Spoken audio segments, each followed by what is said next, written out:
मैं अज जिस मंच ते आके सारे रूबरू हो रहा ये शाने पंजाब मंच तो ये पलेठा मेरा एक पलेठी मीटिंग है, एक पलेठा जतन है तो एक पलेठा ही मेरा एक नवा अनुभव है कि मैं किते बायोग्राफी नहीं दी ना ये योग सामना, पर फिर भी कुछ मित्रों के कहण ते मैनू मजबूर हो कई बार मित्र कहते करना पैंदा, इसलिए मैं अपनी बायोग्राफी या अपने बारे जानकारी निजता बारे निजता जिहड़ी हैगी वो अपनी जो जिंदगी का शुरू तो लैके हुण तक वो संखेप विच वर्णन करांगा। मैनूं आस है कि शाने पंजाब जिहड़ा लोकां दी एक आवाज़ बनिया उहदी शान नूं मेरे कहण नाल कुछ नुकसान ना होवे, जे लगे तो मैं उहदी पहले ही खिमा दी माफ़ी मंगदा।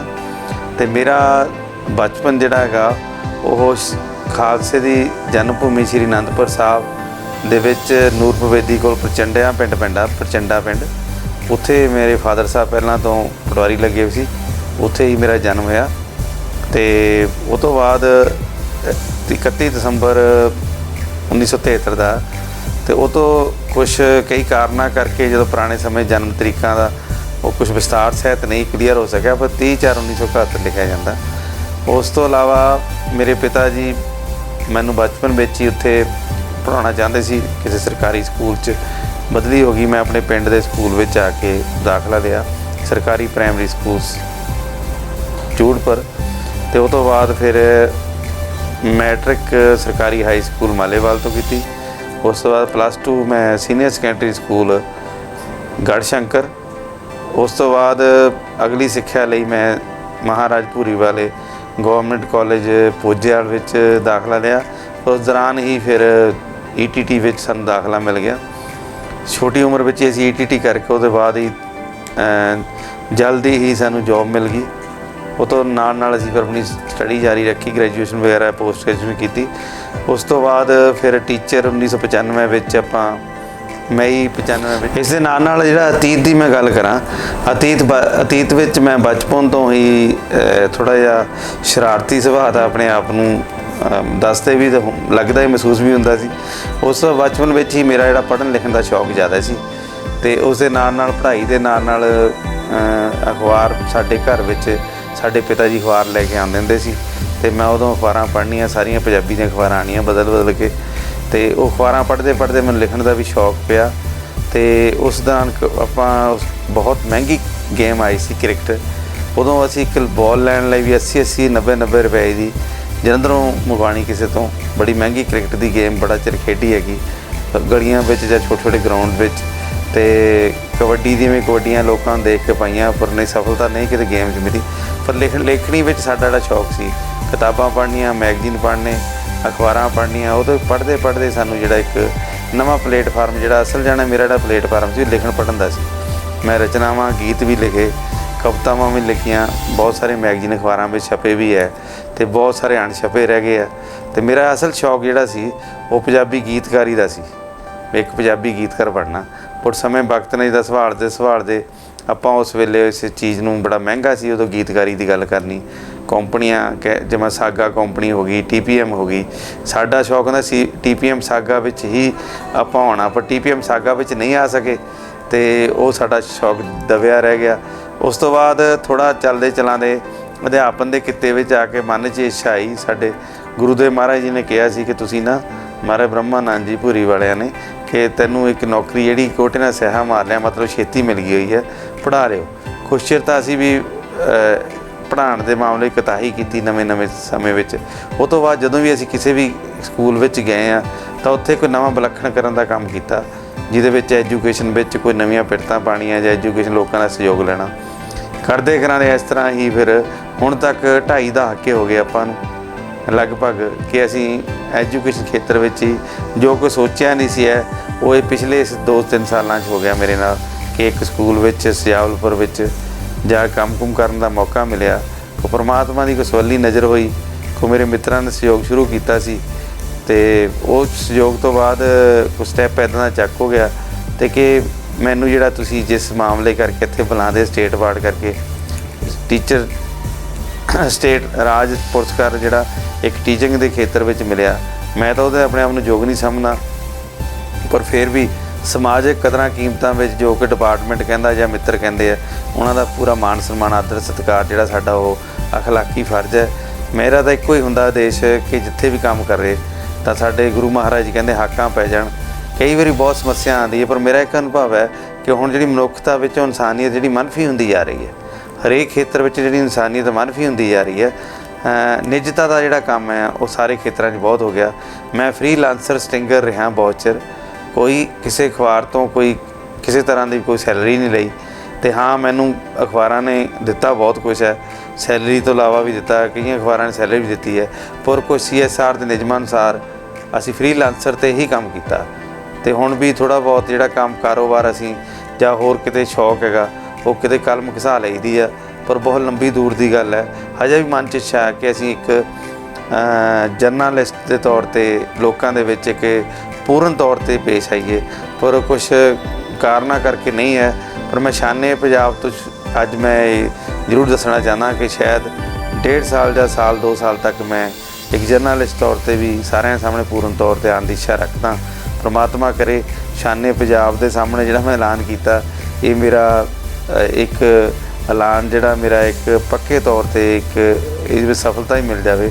ਟੀਚਿੰਗ ਦੇ ਖੇਤਰ ਦੀ ਗੱਲ ਹੈ ਕਿ ਮੈਨੂੰ ਜਿਹੜੀ ਇੱਕ ਸ਼ਾਬਾਸ਼ ਮਿਲੀ ਸੀ ਕੰਮ ਕਰਦੇ ਕਰਦੇ, ਕਈ ਵਾਰ ਅੱਗੇ ਬਹੁਤ ਦਿੱਕਤਾਂ ਆਈਆਂ।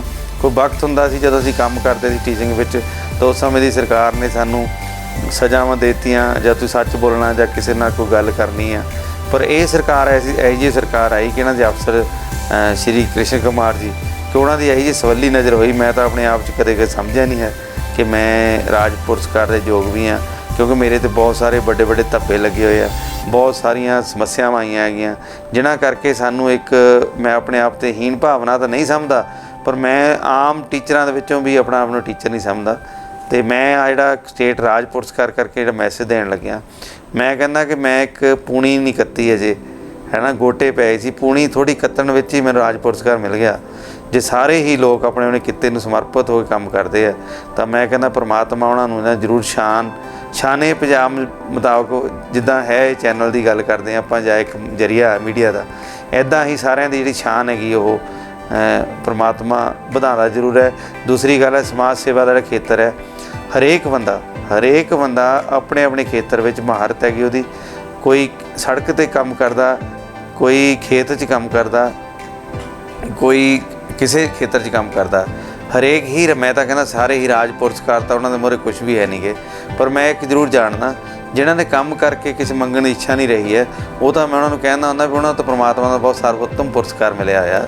ਅਤੇ ਸਾਰੇ ਭਰਾਵਾਂ ਨੂੰ ਇਹ ਸੰਦੇਸ਼ ਹੈ ਵੀ ਜੇ ਕੰਮ ਕਰਦੇ ਆ, ਉਹ ਗੱਲ ਹੁੰਦੀ ਹੈ, ਕਹਿੰਦੇ ਇੱਕ ਮੈਂ ਪੜ੍ਹਿਆ ਸੀ ਕਿਸੇ ਦਾ, ਪਾਕਿਸਤਾਨੀ ਸ਼ਾਇਰ ਦਾ ਹੈਗਾ ਉਹ, ਕਿ ਸदियों से घी और बत्ती जलते आ रहे हैं, ना दिए का हो रहा है। ਇਸ ਲਈ ਸਾਡਾ ਤਾਂ ਨਾਂ ਦੀਵਿਆਂ ਦਾ ਉੱਦਾਂ ਹੀ ਹੋ ਜਾਂਦਾ, ਕੰਮ ਤਾਂ ਕਰਨ ਵਾਲਾ ਕੀ ਉਹ 'ਤੇ ਬੱਤੀ ਹੈ।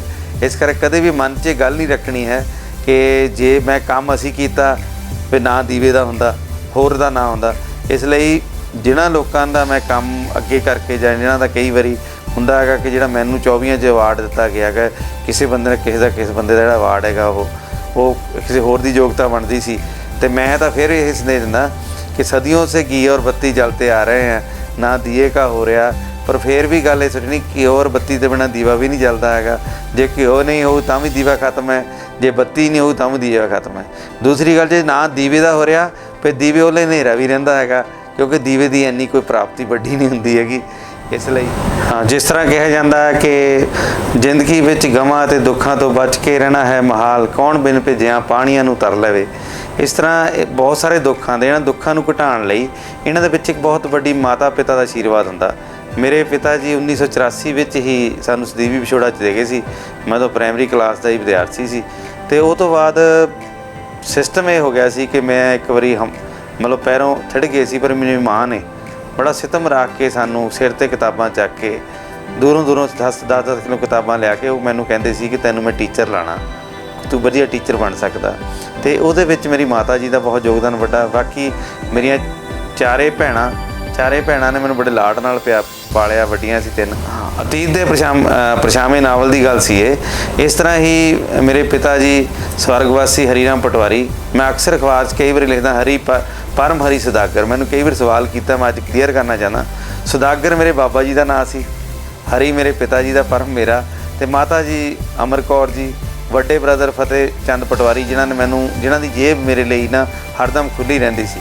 ਅੱਜ ਜੇ ਮੈਂ ਇਸ ਮੁਕਾਮ ਤੇ ਪਹੁੰਚਿਆ, ਮੇਰੇ ਬ੍ਰਦਰ ਦਾ ਵੀ ਬਹੁਤ ਵੱਡਾ ਯੋਗਦਾਨ ਹੈ, ਮੇਰੀ ਭਾਬੀ ਰਕੇਸ਼, ਤੇ ਉਹਨਾਂ ਤੋਂ ਇਲਾਵਾ ਸਿਸਟਰਸ, ਬ੍ਰਦਰਸ, ਰਿਸ਼ਤੇਦਾਰ, ਤੇ ਸਭ ਤੋਂ ਵੱਡੀ ਜਿਹੜੇ ਪਿੱਛੇ ਭੂਮਿਕਾ ਇਸ ਹੁਣ ਇਸ ਵੇਲੇ ਜਿਹੜੇ ਮੇਰਾ ਘਰ, ਕਹਿੰਦੇ ਘਰ ਤੋਂ ਜੇ ਬਾਹਰ ਨਿਕਲਦਾ ਤਾਂ ਘਰ ਦਾ ਫਿਕਰ ਨਹੀਂ ਰਹਿੰਦਾ, ਉਹ ਮੇਰੀ ਧਰਮ ਪਤਨੀ ਨੀਤੂ ਰਾਣੀ ਜੀ, ਤੇ ਦੋਨੋਂ ਮੇਰੀਆਂ ਬੇਟੀਆਂ ਮੇਰੀ ਪੱਤਰਕਾਰੀ ਵਿੱਚ, ਮੇਰੀਆਂ ਸਮੱਸਿਆਵਾਂ ਵਿੱਚ ਚਟਾਨ ਨਾਲ ਖੜ ਜਾਂਦੀਆਂ। ਤੇ ਮੈਂ ਕਹਿੰਦਾ ਕਿ ਜਿਸ ਤਰ੍ਹਾਂ ਨਸ਼ਾ ਨਹੀਂ ਕਰਨਾ, ਜਿਸ ਤਰ੍ਹਾਂ ਕਿ ਕ੍ਰਿਤੀਆਂ ਆ ਗਈਆਂ, ਮੈਂ ਕਈ ਵਾਰ, ਮੈਨੂੰ ਬਹੁਤ ਸਾਰੇ ਮਿੱਤਰਾਂ ਨੇ ਕਿਹਾ ਕਿ ਜਿਹੜੇ ਕ੍ਰਿਤੀਆਂ ਇਹ ਕਿਸ ਤਰ੍ਹਾਂ ਦੂਰ ਹੋ ਸਕਦੀਆਂ। ਮੈਂ ਕ੍ਰਿਤੀਆਂ ਨੂੰ ਇੱਕੋ ਗੱਲ ਕਰਦਾ ਹੁੰਦਾ ਕਿ ਜੇ ਅਸੀਂ ਆਪ ਐਗ ਲੈਗ ਪੈਗ ਦੇ ਨਾ ਸ਼ੌਕੀਨ ਹੋਈਏ, ਜਾਂ ਅਸੀਂ ਨਸ਼ਾ ਨਾ ਕਰਦੇ ਹੋਈਏ, ਤਾਂ ਅਸੀਂ ਕਿਸੇ ਨਾਲ ਗੱਲ ਕਰੀਏ ਤਾਂ ਸਾਡੀ ਗੱਲ ਦਾ ਕੋਈ ਵਜ਼ਨ ਬਣ ਜਾਂਦਾ। ਜਦੋਂ ਅਸੀਂ ਨਸ਼ਾ ਭਾਵੇਂ ਕਦੇ ਥੋੜ੍ਹੇ ਚਿਰ ਲਈ ਕੀਤਾ ਜਾਂਦਾ, ਕੋਈ ਵੀ, ਜੇ ਚਾਹੇ ਸ਼ਰਾਬੀ ਇੱਕ ਪੈਗ ਵੀ ਪੀਂਦਾ ਹੋਵੇ ਤਾਂ ਉਹਨੂੰ ਵੀ ਇੱਕ ਸ਼ਰਾਬੀ ਨਜ਼ਰੀਏ ਨਾਲ ਉਹਨੂੰ ਥੋੜ੍ਹਾ ਸਮਾਜ ਵਿੱਚ ਸਨਮਾਨ ਨਹੀਂ ਮਿਲਦਾ। ਪਰ ਸਮਾਜ ਦਾ ਇੱਕ ਹਥਿਆਰ ਹੈਗਾ ਬਹੁਤ ਵੱਡਾ ਕਿ ਜਿਹੜਾ ਬੰਦਾ ਕੰਮ ਕਰਦਾ ਉਹਨੂੰ ਨੱਪਣ ਲਈ ਕੋਈ ਕਸਰ ਨਹੀਂ ਛੱਡਦੇ। ਮੇਰੇ 'ਤੇ ਬਹੁਤ ਹਮਲੇ ਹੋਏ, ਥੋੜ੍ਹਾ ਚਿਰ ਪਹਿਲਾਂ ਹੁਣ ਵੀ ਹੋਇਆ, ਕਦੇ FIR ਦਰਜ ਹੋ ਗਈ, ਕਦੇ ਪਰਚੇ ਦਰਜ ਹੋ ਗਏ। ਪਰ ਮਿੱਤਰੋ, ਮੈਂ ਇੱਕ ਗੱਲ ਜ਼ਰੂਰ ਕਹਿੰਦਾ ਕਿ ਮੇਰਾ ਇੱਕ ਸ਼ਾਇਰ ਹੁੰਦਾ ਕਿ ਹਿੰਮਤ ਕਰ ਜੇ ਰਸਤੇ ਵਿੱਚ ਕਠਿਨਾਈਆਂ ਨੇ, ਹੰਝੂਆਂ ਨੇ ਤਕਦੀਰਾਂ ਕਦ ਪਲਟਾਈਆਂ ਨੇ, ਠੋਕਰ ਨੂੰ ਹੀ ਠੋਕਰ ਜਿਨ੍ਹਾਂ ਨੇ ਮਾਰੀ ਏ, ਰਾਜ ਠੋਕਰਾਂ ਉਹਨਾਂ ਨੂੰ ਹੀ ਆਈਆਂ ਨੇ, ਰਾਜ ਠੋਕਰਾਂ ਉਹਨਾਂ ਨੂੰ ਹੀ ਆਈਆਂ ਨੇ। ਤੇ ਮੈਂ ਤਾਂ ਇੱਕੋ ਕਹਾਂਗਾ, ਜ਼ਿੰਦਗੀ ਵਿੱਚ ਥੋੜ੍ਹੇ ਦਿਨ ਦੀ ਜ਼ਿੰਦਗੀ ਹੈ, ਕੋਈ ਆਪਣਾ ਕੁਛ ਇੱਦਾਂ ਦਾ ਛਾਇਆ ਜਾਂ ਪਰਛਾਵਾਂ ਛੱਡ ਕੇ ਜਾਓ ਕਿ ਤੁਹਾਡਾ ਕਿਤੇ ਨਾ ਕਿਤੇ ਜ਼ਿਕਰ ਹੁੰਦਾ ਰਹੇ। ਜਿਸ ਬੰਦੇ ਦਾ ਜ਼ਿਕਰ ਭਾਵੇਂ ਵਿਰੋਧ 'ਚ ਹੀ ਹੁੰਦਾ ਰਹੇ, ਮੈਂ ਉਸ ਬੰਦੇ ਨੂੰ ਵੱਡਾ ਸਮਝਦਾ। ਦੂਜੀ ਗੱਲ, ਸਭ ਤੋਂ ਵੱਡੀ ਗੱਲ ਇਹ ਹੈ ਕਿ ਅੱਜ ਦੇ ਸਮੇਂ ਵਿੱਚ ਮਨੁੱਖ ਵਿੱਚੋਂ ਇਨਸਾਨੀਅਤ ਜਿਹੜੀ ਮਨਫੀ ਹੋ ਗਈ ਵੀ ਹੈ, ਪਰ ਫਿਰ ਵੀ ਹਿੰਮਤ ਨਹੀਂ ਹਾਰਨੀ। ਉਹ ਗੱਲ ਜ਼ਰੂਰ ਮੈਂ ਵਾਰ-ਵਾਰ ਫਿਰ ਕਹਾਂਗਾ, ਹਿੰਮਤ ਕਰ ਜੇ ਰਸਤੇ ਵਿੱਚ ਕਠਿਨਾਈਆਂ ਨੇ, ਹੰਝੂਆਂ ਨੇ ਤਕਦੀਰਾਂ ਕਦ ਪਲਟਾਈਆਂ ਨੇ, ਠੋਕਰ ਨੂੰ ਹੀ ਠੋਕਰ ਜਿਨ੍ਹਾਂ ਨੇ ਮਾਰੀ ਏ, ਰਾਜ ਠੋਕਰਾਂ ਉਹਨਾਂ ਨੂੰ ਹੀ ਆਈਆਂ ਨੇ। ਤੇ ਮੈਂ ਸ਼ਾਨੇ ਪੰਜਾਬ ਦੇ ਜ਼ਰੀਏ ਇਹ ਜ਼ਰੂਰ ਇੱਕ ਛੋਟਾ ਜਿਹਾ ਸੁਨੇਹਾ ਦੇਣਾ ਚਾਹੁੰਦਾ ਕਿ ਸਮੱਸਿਆਵਾਂ ਇੰਨੀਆਂ ਆ ਜਾਂਦੀਆਂ ਕਿ ਜੇ ਕੱਚ 'ਤੇ ਸੱਟ ਮਾਰੋ ਤਾਂ ਕਚਰ ਹੋ ਜਾਂਦੀ ਹੈ। ਪਰ ਮਿੱਤਰੋ, ਲੋਹਾ ਬਣੋ, ਜੇ ਲੋਹੇ ਸੱਟ ਮਾਰੋ ਤਾਂ ਲੋਹੇ ਦੀ ਕੀਮਤ ਵੱਧ ਜਾਂਦੀ ਹੈ। ਲੋਹੇ ਵਾਲਾ ਜਿਗਰਾ ਰੱਖੋ।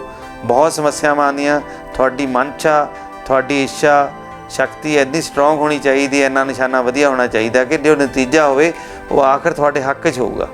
ਇਸ ਲਈ ਮੈਂ ਸ਼ਾਨੇ ਪੰਜਾਬ ਦੇ ਇੱਕ ਜ਼ਰੀਏ ਰਾਹੀਂ ਜਿਹੜੀ ਬਾਇਓਗ੍ਰਾਫੀ ਮੇਰੀ ਲਈ, ਮੈਂ ਆਪਣੇ ਆਪ ਨੂੰ ਯੋਗਤਾ ਨਹੀਂ ਸਮਝਦਾ, ਪਰ ਮਿੱਤਰਾਂ ਨੇ ਇੰਨਾ ਸਾਰਾ, ਬਿੱਟੂ ਭਾਜੀ ਨਹੀਂ ਮਾਣ ਦੇ ਦਿੱਤਾ, ਤੇ ਸਤਨਾਮ ਜੀ, ਹੋਰ ਸਾਰੇ ਸੱਜਣ ਮਿੱਤਰ ਹੈਗੇ।